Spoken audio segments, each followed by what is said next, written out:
एक साल 31 मई 2023 से लेके मई 2024 तक आपने प्रेयर की है और उस प्रार्थना के बाद आपने देखा है ये कि सारा सिचुएशन, सारी सिनेरियो, सारा कुछ बदल चुका है इंडिया में। आपकी प्रेयर्स क्या कर सकती हैं ये आपको पिछले एक साल ने बताया है। मैं तो आपको बताता ही रहता था कि मेरी लाइफ में सबसे बड़े बदलाव से पहले परमेश्वर ने मेरी प्रार्थना में अगुवाई की है। 6 घंटे, 8 घंटे, 7 घंटे रोज। भजन संहिता 110 उसकी एक आयत ये प्रभु ने मुझे अभी बताई है। आप स्क्रीन पे इसे निकाल के रखिएगा। अपने पड़ोसी को बोलो, तेरी प्रार्थनाओं ने सब कुछ बदल दिया है। आमीन। भजन संहिता 110 अगर आपके पास है तो उसे निकालेंगे। मेरे प्रभु से यहोवा की वाणी ये है कि तू मेरे दाहिने हाथ बैठ जब तक कि मैं तेरे शत्रुओं को तेरे चरणों की चौकी ना कर दूं। दाऊद कह रहा है प्रभु को, किसको कह रहा है? यीशु मसीह को। और दाहिने हाथ वो क्यों कह रहा है? बैठने के लिए। बाइबल में जब भी दाहिने का बाहिने का जिक्र आता है, नंबर्स का जिक्र आता है, उसके पीछे एक आत्मिक मतलब होता है। तो इसीलिए जब शारीरिक बंदे इस बाइबल की एक्सप्लेन करने की बाइबल को कोशिश करते हैं तो वो फेल हो जाते हैं और दुनिया उनका उपहास करती है, उनका मजाक उड़ाती है, क्योंकि उनको ये नहीं मालूम कि बाइबल वही व्यक्ति उसी तरह से कोट कर सकता है जिसके पास पवित्र आत्मा हो, और पवित्र आत्मा उसी के पास है जिसने पापों से मन फिराया और तौबा की हुई है। दाऊद कहता है मेरे प्रभु यानी यीशु मसीह से यहोवा की वाणी ये है कि मेरे दाहिने हाथ बैठ। इसका मतलब क्या है? इसके दो मतलब हैं। पहला ये कि वो उस समय की भी बात कर रहा है जब प्रभु यीशु मसीह मृत्यु को लास्ट टाइम पर हराएगा और शैतान का अंत करेगा। वो एक अलग कहानी है। आज उसके बारे में बात नहीं करेंगे।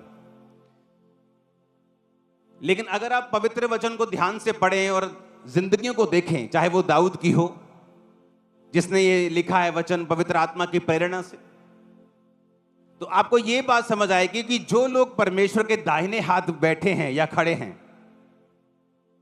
दाहिना हाथ यीशु मसीह ने कहा जब अंत के दिन में न्याय होगा तो मैं अपने दाहिने हाथ वाले लोगों से कहूंगा जाओ। कहां जाओ? स्वर्ग में जो तुम्हारे लिए तैयार किया गया। बाहिने हाथ वाले लोगों से कहूंगा जाओ नरक में जो तुम्हारे लिए तैयार किया जाए। अब क्या मतलब समझे इसका? मेरे दाहिने हाथ आप लोग बैठे हैं और बाहिने हाथ मेरी बहनें बैठी हैं, तो क्या वो नरक में जाएंगी? नहीं। इसका आत्मिक मतलब यह है कि दाहिने हाथ वाले लोग परमेश्वर उनको कह रहा है जो परमेश्वर के अंग संग चलते हैं, जो परमेश्वर के साथ वफादारी के साथ चलते हैं। और बाहिने हाथ वाले लोग परमेश्वर उनको कह रहा है जो परमेश्वर के वचन को जानते हुए भी उसके वचनों पे नहीं चले, जिन्होंने पाप को नहीं छोड़ा, चोरी को नहीं छोड़ा, व्यभिचार को नहीं छोड़ा, परमेश्वर के काम को सीरियसली नहीं लिया, जो परमेश्वर के विरोधी बने रहे। परमेश्वर ने कहा उनको मैं कहूंगा कि जाओ उस नरक में जो तुम्हारे लिए तैयार किया गया है। आप एक बात को नोटिस कर लेना, जब भी कोई व्यक्ति परमेश्वर के दाहिने हाथ खड़ा या बैठा होगा, यानी वो व्यक्ति वही कर रहा होगा जो परमेश्वर ने उसको करने के लिए कहा है। वो पवित्रताई में, प्रार्थना में, उपवास में, विश्वास में परमेश्वर के साथ खड़ा है, अपनी प्रार्थना को परमेश्वर के सामने रख रहा है। ये वचन कहता है कि वो तुम्हारे दुश्मनों को तेरे पैरों के नीचे कर देगा। ये वचन कहता है। ये बात हमेशा याद रखना अपनी लाइफ में। जब भी कोई नया दुश्मन उठे तो चिंता मत करना, ये सोच लेना कि अब इसके ऊपर फतह करने की बारी है। That's it. नई विक्ट्री का चैप्टर खुल रहा है। जब पौलुस प्रचार करना शुरू किया तो उसकी सेवकाई से कोई बड़ा मिरेकल नहीं होता था। वो सिर्फ प्रीच करता था। और प्रीच करके बाइबल कहती है सदूकियों और फरीसियों का। कौन थे सदूकी फरीसी? जिन्होंने बड़े बड़े चोले डाले होते थे, दिखने में बड़े धर्मी लगते थे, लेकिन अंदर से परमेश्वर और परमेश्वर के लोगों के विरोधी होते थे। और बाइबल कहती वो उनका मुंह बंद रखता था अपने वचन के साथ। और एक समय आया जब परमेश्वर ने पौलुस की लाइफ से मिरेकल्स को करना शुरू किया। फिर एक समय आया कि मिरेकल्स के बाद मुर्दों को जिंदा करना शुरू किया। और बाइबल कहती धर्मी की ज्योति दोपहर तक जिस तरह सूर्य बढ़ता रहता है बढ़ती ही जाएगी, उसी तरह से पौलुस की सेवकाई अगर आप देखें तो जिस पौलुस ने एक छोटे से एरिया से शुरू किया था, वचन कहता है कि पूरे यूरोप में उसने इतना प्रचार किया कि उसने अपने वचन में लिखा है कि अब मेरे प्रचार करने की जगह तक नहीं बची, क्योंकि सब लोगों ने सुसमाचार सुन लिया है। हालेलुया। शुरुआत कहां से की? एक छोटी शुरुआत।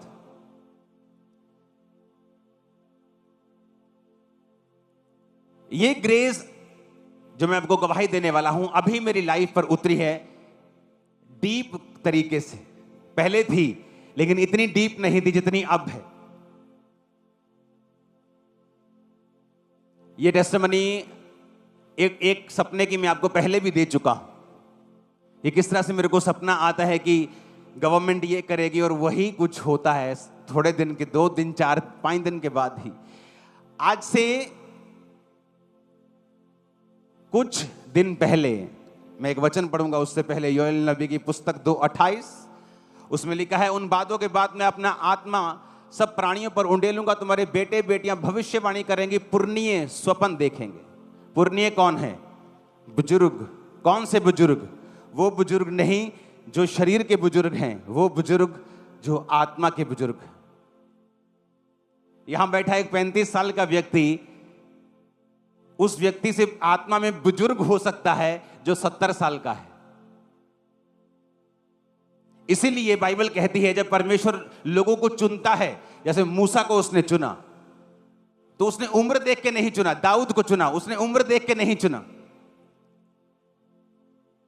बाइबल कहती है जब मूसा का विरोध किया गया तो परमेश्वर ने विरोधियों को यह नहीं कहा कि मूसा ने गलत किया, ठीक है। उसने कहा नहीं, तुमने विरोध किया इसलिए तुम कोढ़ी रहोगे।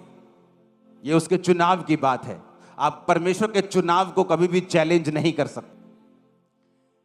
उसने कहा तुम्हारे पुरनीय स्वप्न देखेंगे। आज से 3 दिन पहले मैं प्रार्थना करके ही सोता हूं हमेशा, 99.99 नहीं 100%। अगर मैं सो रहा हूं तो उससे पहले मैं प्रेयर करता हूं, उठता हूं तो सबसे पहला काम मैं प्रेयर करता हूं। तो मेरी ये रूटीन है। ये कोई ऐसा नहीं है कि मुझे जबरदस्ती जोर लगाना पड़ता है या बहुत ज़्यादा मुझे कंट्रोल रखना पड़ता है या बहुत मेरा एफर्ट लगता है। ये खाना खाने की तरह मेरे जैसे सुबह उठ के लोग खाना खाते हैं ना, तो मेरे लिए ये बिल्कुल नॉर्मल रूटीन है। तो मैं प्रार्थना करके जैसे ही सोता हूं तो मुझे एक सपना आता है। परमेश्वर मुझे दिखाता है मेरा एक कर्मचारी, और परमेश्वर मुझे दिखाता है कि वो एक चीज़ भूल गया, एक सरकारी जैसा दिखने वाला काम, तो उससे मुझे दिक्कत हो रही है सपने में। तो जब मैं उठा तो हमेशा ऐसा होता है कि आपको याद नहीं होता आपने क्या सपना देखा मोस्टली। जब मैं उठा तो लेकिन मुझे याद था और मैं एकदम से उठा और मैंने कहा ये मैंने क्या देखा। उस कर्मचारी की शक्ल, उसका नाम, उसने क्या गलती की कि मैं भूल गया सारा कुछ। मैंने अपनी वाइफ को बताया, मैंने कहा इसको बुलाओ। जब उसको बुलाया तो उसको बताया, वो हैरान था क्योंकि उस चीज के बारे में मुझे मालूम तक नहीं था। है वो मिनिस्ट्री की चीज है लेकिन मुझे पता नहीं था। जैसे आप कोई बड़े काम में लगे तो पीछे छोटे छोटे काम नहीं होते, निके छोटे नुक्कड़ शुक्कड़ काम वो आपकी टीम करती रहती, वो ऐसा नुक्कड़ शुक्कड़ काम था लेकिन इंपॉर्टेंट काम था। तो जब उसको बताया कि तू भूल गया, कहता हाँ मैं 2 महीने भूल गया हूं। तो उसको सुधारा और सारे लोग हैरान थे कि ये कैसे हो सकता है कि सपने में परमेश्वर मुझ पे वो चीजें जाहिर कर रहा है जो तुम गलती बाहर कर रहे हो। तुम्हारे पुरनीय स्वप्न देखेंगे, तुम्हारे जवान दर्शन देखेंगे। मैं अंत के दिनों में अपना आत्मा सब मनुष्य के ऊपर उंडेलूंगा। बाइबल बहुत आसान है। अगर हम बाइबल के अनुसार चलना शुरू कर दें, आप देखेंगे क्या होता है। आपने देखा है कि 31 मई को प्रार्थना के लिए कॉल की गई थी कि 2023 31 मई की हम सब मिलके हम प्रार्थना करेंगे कि परमेश्वर सारी सिचुएशंस को चेंज करे। नहीं तो आने वाला समय बड़ा मुश्किल होने वाला था, बड़े एक ओपनली अटैक होने वाले थे। 1 साल प्रार्थना हुई, क्या हुआ? परमेश्वर ने खत्म कर दिया, वो चीज को फिनिश कर दिया। इमेजिन करो अगर आप अपने परिवारों के लिए प्रार्थना करने बैठेंगे तो इमेजिन करो अगर आप प्रभु के दाहिने हाथ बैठकर तौबा करके पापों से मन फिरा के, अगर आपके 4 5 7 परमेश्वर हैं तो ये वचन आपके लिए नहीं है, क्योंकि आप प्रभु के दाहिने हाथ नहीं हैं। अभी आप दाहिने हाथ बैठने की कोशिश कर रहे हैं, अभी आप सिर्फ चेक कर रहे हैं। लेकिन जिन्होंने प्रभु यीशु मसीह को अपना उद्धारकर्ता ग्रहण करके पापों से मन फिरा के, जिसका एक ही परमेश्वर तौबा कर ली है, आप उसके दाहिने हाथ बैठे हैं, आप प्रार्थना करेंगे, परमेश्वर आपकी प्रार्थना को सुनेगा, उत्तर भी देगा, आपके घरों का उद्धार भी करेगा, आपके फाइनेंस का उद्धार भी करेगा। मैं आपको बता रहा हूं, आज से कुछ साल बाद ऐसी कोई चीज नहीं होगी जो आपके पास नहीं होगी, जो आपने मांगी ना हो। ऐसा कभी नहीं होगा आपकी लाइफ में। आने वाले समय में अगर किसी चीज के साथ आप फाइट करेंगे तो वो सिर्फ आपका अपना शरीर होगा, शरीर की इच्छाएं होंगी। ये फाइट्स आपकी नहीं होंगी जो आज हैं, क्योंकि परमेश्वर ने सॉल्व करने वाला है। वो आपका परिवार का मसला हो, आपकी बॉडी का मसला हो, सेहत का मसला हो, वो कोई भी मसला हो, वो सॉल्व करने वाला है। हालेलुया, ऊंची आवाज में हालेलुया।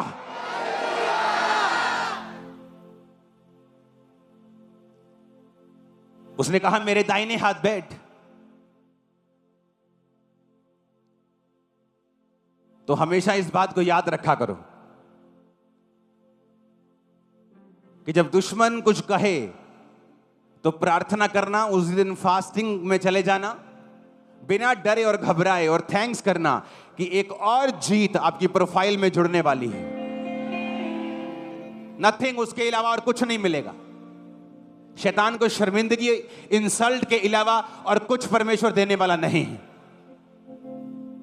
क्योंकि यह काम किसी इंसान का नहीं, यह काम परमेश्वर का है। उसने कहा संग्राम तेरा नहीं, संग्राम यहोवा का है।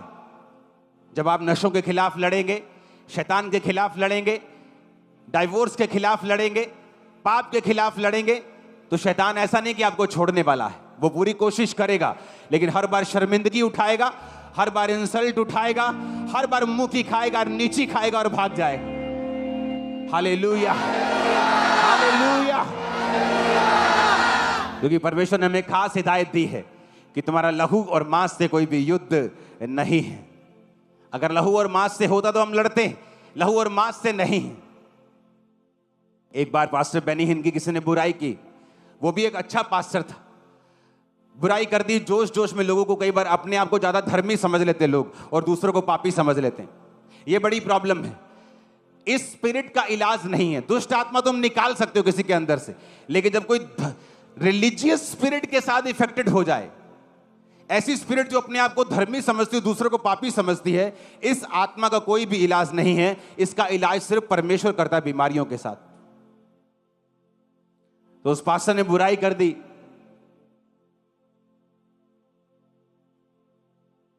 तो जो बड़े बड़े सेवक होते हैं वो ये बात जानते हैं कि संग्राम किसका है, यहोवा का।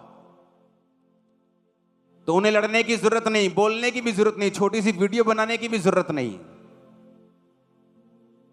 क्योंकि ऐसे लोग आपको आने वाले समय में प्रार्थनाओं के लिए इंटरनेट पे आते हुए दिखेंगे कि हमारे लिए प्रार्थना कीजिए, हम बड़ी मुसीबत में। और परमेश्वर इससे भी प्रसन्न नहीं। बाइबल कहती वो दुष्ट को मरता हुआ देखकर भी प्रसन्न नहीं होता, वो दयावान परमेश्वर है। आपको ये बात याद रखनी है, आप एक डिवाइन योजना के नीचे हैं, आप एक आम व्यक्ति नहीं हैं, एक बड़ा काम करने के लिए बुलाए गए हैं। लड़ाई आपकी नहीं है, दाहिने हाथ आपको रहना है। परमेश्वर पाँव की चौकी कर देगा शैतान को, नशे को और बीमारियों को और सब दुश्मनों को। आमीन। ऊंचा चाहिए चर्च, हालेलुया, ऊंची आवाज में हालेलुया। वो आपसे बात करेगा, सपनों में आपसे बात करेगा।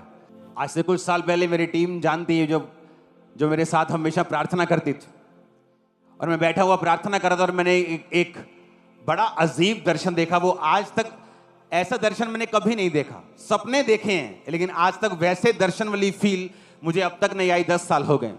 2014 से पहले मैंने एक विजन देखा और मैंने टीम को बताया कि एक बहुत बड़ा एक घर है, उसका रंग मैं नहीं बताना चाहता हूं अभी। तो ये कलर का रंग है और ये इतना बड़ा घर है और उसके बाहर बहुत भीड़ है और बहुत ज्यादा भीड़ है और लोग उसकी तरफ, उस घर की तरफ, सब लोग उस घर की तरफ चल पड़े हैं। और उसके बाद वो लोग क्रिश्चियन लोगों के पीछे आ रहे हैं और उन पर हमला कर रहे हैं, लेकिन किसी को मैंने नुकसान उठाते हुए नहीं देखा, किसी क्रिश्चियन को। उसके बाद परमेश्वर ने कुछ दिन पहले मुझे विजन दिखाया कि उस बिल्डिंग की जो छतें हैं, जो लेंटर है, वो आग में जल रहा है, लेकिन बिल्डिंग अभी भी खड़ी है। लेकिन परमेश्वर ने दिखाया बिल्डिंग खड़ी नहीं रहेगी, वो जल्दी गिरने वाली है।